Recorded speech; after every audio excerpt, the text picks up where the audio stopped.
नमस्कार प्यारे साथियों, आपका स्वागत है हमारे यूट्यूब चैनल में। और आप देख रहे हैं डीएलएड तृतीय सेमेस्टर के अंतर्गत मैथ। और इस मैथ में आपका चैप्टर नंबर ये अभी कौन सा चल रहा है, 7 चल रहा है, जिस चैप्टर का नाम है शेयर तथा लाभांश। तो शेयर तथा लाभांश के बारे में हम सीख रहे हैं। तो इससे पहले वीडियो नंबर 5 तक हम आपको ऑलरेडी अपलोड कर चुके हैं आपके लिए। आज वीडियो नंबर 6 आपके लिए जाने वाला है। तो चलिए वीडियो को स्टार्ट कर लेते हैं। अगर आपने पहले के वीडियो नहीं देखे हैं या पहले के जितने भी 6 चैप्टर आपके कंप्लीट हो चुके हैं, अगर आपने उनको नहीं देखा है तो आप जरूर जाकर के देख लीजिएगा, क्योंकि अब आपके एग्जाम बहुत ही नज़दीक हैं। आपके पास ऑलमोस्ट 1 महीना रह गया है। अगर आप अभी भी मेहनत नहीं करते हैं तो आप अपने आप मैथ में बैक लगवाने के लिए तैयार हो जाइए। आपका इसमें बैक लग के जाएगा अगर आप मेहनत नहीं कर रहे हैं तो चलिए वीडियो को स्टार्ट कर लेते हैं। तो देखिए, मैंने पिछले वीडियो में आपको एग्जाम्पल नंबर 3 तक आपको कंप्लीटली समझा दिया था, और आज एग्जाम्पल नंबर 4 से स्टार्ट करेंगे आपको समझाना। तो आप देख सकते हैं एग्जाम्पल नंबर 4 ये लिखा हुआ है, एक ट्रैक्टर कंपनी में 10 रुपए वाले शेयर का बाजारी मूल्य। आप देख सकते हो यहाँ पर 10 रुपए वाले शेयर का जो बाजारी मूल्य है वो आप देख सकते हो यहाँ पर कितना है, 8.32 रुपए में मिलते हैं। एंड 10 रुपए वाले शेयर बाजार में 8.32 रुपए में मिलते हैं। बताओ 50 शेयर कितने रुपए के मिलेंगे। ठीक है, तो 50 शेयर कितने रुपए के मिलेंगे। अब देखिए यहाँ पे 10 रुपए वाले शेयरों का बाजारी मूल्य, तो 10 रुपए वाले शेयरों का बाजारी मूल्य कितना हो जाएगा। तो यहाँ पे देखिए 10 रुपए ऑलरेडी इसका है पहले से ही, और यहाँ पर 8.32 जो है वो आपका बाजारी मूल्य है। तो यहाँ पर ये ज्यादा लिखा होना चाहिए था, यहाँ पे एक वर्ड मिस है, ज्यादा लिखा होना चाहिए था तब ये आएगा, तो इसमें जोड़ दिया हमने। तो यहाँ पर आपका 10 रुपए वाले शेयर का मूल्य अब हो जाएगा कितना, 18.32 हो जाएगा। तो यहाँ पे पॉइंट और लगेगा, यहाँ पॉइंट भी मिस है। ठीक है, आगे क्या करेंगे, 10 रुपए वाले 50 शेयरों का मूल्य कितना हो जाएगा, 50 इंटू इसका मल्टीपल कर देंगे तो इसमें आंसर निकल जाएगा। तो आपका इस तरीके से ये आंसर हो जाएगा। तो यहाँ पर बाजार यानी जो मूल्य था उससे ये ज्यादा मिल रहा है, बाजारी मूल्य पर जो एक्चुअल वैल्यू में था उससे ये 8.32 एक्स्ट्रा मिल रहा है, ये ऐसा इसमें होना चाहिए। ठीक है, नेक्स्ट आगे बढ़ जाएंगे, एग्जाम्पल नंबर 5 को समझेंगे। देख सकते हो एग्जाम्पल नंबर 5 में क्या बोला हुआ है, कहा हुआ है एक मनुष्य किसी कंपनी में इतने रुपए लगाता है, इतने रुपए वो इन्वेस्ट कर रहा है किसी कंपनी में 10,240, जो 5% डिविडेंड देता है। 5% डिविडेंड का मतलब हो गया, डिविडेंड का मतलब होता है लाभांश। ठीक है, जब मैंने आपको लिखाया हुआ था आपको वहां पे समझाया हुआ था, डिविडेंड को ही हम क्या बोलते हैं, लाभांश बोलते हैं। तो ये चीज आपको याद रखनी है।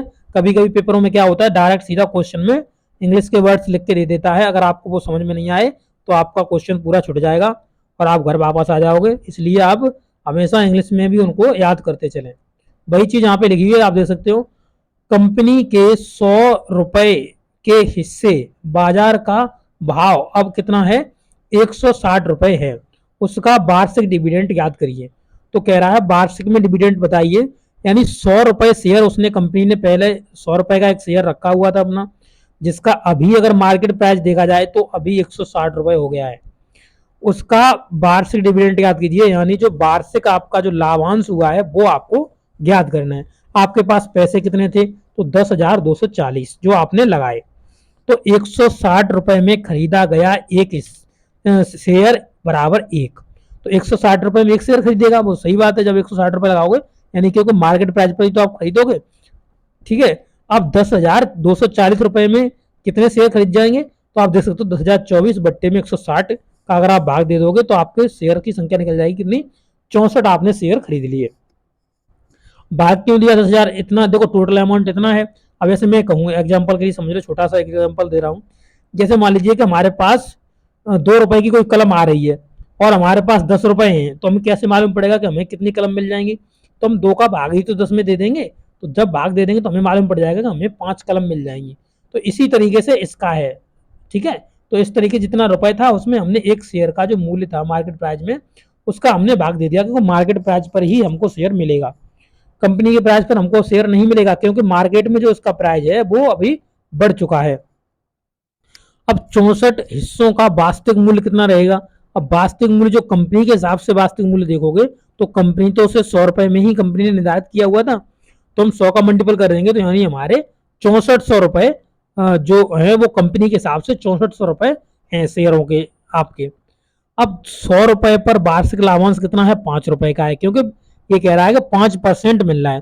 तो 100 रुपए का अगर आप 5% निकालोगे, 100 रुपए का अगर आप 5% निकालोगे तो कितना आएगा, 5 ही आएगा। तो वही हम डायरेक्ट यहाँ पे लिखा होता है कि 5 आपका रुपए है। इसी प्रकार से 6400 का आप लाभांश निकालेंगे, वार्षिक लाभांश, तो 6400 इंटू में 5/100, तो आपका कितना 320 रुपए यहाँ पे निकल जाएगा। तो हमेशा जो आपका निकलता है, यानी जो लाभांश निकलता है आपका, वो किस पर निकलता है, हमेशा जो कंपनी द्वारा निर्धारित किया गया मूल्य होता है उस पर निकलता है। देखिए कंपनी ने यहाँ पर 100 रुपए निर्धारित किया था मूल्य, और हमने शेयर कितने खरीद लिए थे, तो हम शेयर हमेशा किस पे खरीदेंगे, तो हम हमेशा जो बाजार मूल्य होगा उस पर शेयर खरीदेंगे। तो शेयर हमने 64 ही खरीद पाए थे। तो हम यहाँ पे देख लेते हैं जो 64 शेयर हमने हैं वो कंपनी के हिसाब से हमारे कितने रुपए के बने हुए हैं। तो आप देख सकते हो यहाँ पे 6400 रुपए हमारे बने हुए हैं। अब जो 6400 रुपए बने हुए हैं, 6400 पर ही हमें कंपनी लाभ देगी 5%। अब ऐसा मत सोचने लगना कि ये हमें किस पर देने लगेगी, इस 10,240 पे देने लगेगी, क्योंकि हमने तो इतना रुपया लगाया है तो हमें कंपनी को इस पर देना चाहिए। पर आप यहाँ देखो, यहाँ पर 160 रुपए भी तो बढ़कर हो गया है, और कंपनी हमेशा कहती है कि मैं अंकित मूल्य पर ही आपको प्रॉफिट दूंगी, तो हमेशा उसी पर प्रॉफिट मिलता है। तो 6400 का आपको कितना निकालना है, 5% निकालना है। 5/100 करेंगे तो आपका पूरा निकल जाएगा कितना है आपका, ठीक है। तो यहाँ पे मल्टीपल कर दिए, और ये आपका 32, यानी ये आपका हो गया 320 रुपए। तो इस तरीके से आपका निकाला जाता है। अब इस तरीके से आसानी से इसे निकाल सकते हैं, ठीक है। अब यहाँ पर हम इस वीडियो में इतना ही रहने देंगे, क्योंकि आगे वाला जो एग्जाम्पल है वो काफ़ी लंबा है, तो अगले वीडियो में मैं आपको इसको कराऊंगा, ठीक है। तो अगले वीडियो आपको मिल जाए टाइम से, तो इसलिए आप क्या करना है, आपको चैनल को सब्सक्राइब करना है, और वीडियो को ज़्यादा से ज़्यादा लाइक करिए और अपने दोस्तों के साथ शेयर करिए। ओके, वीडियो देखने के लिए आपको बहुत बहुत धन्यवाद। Thank you.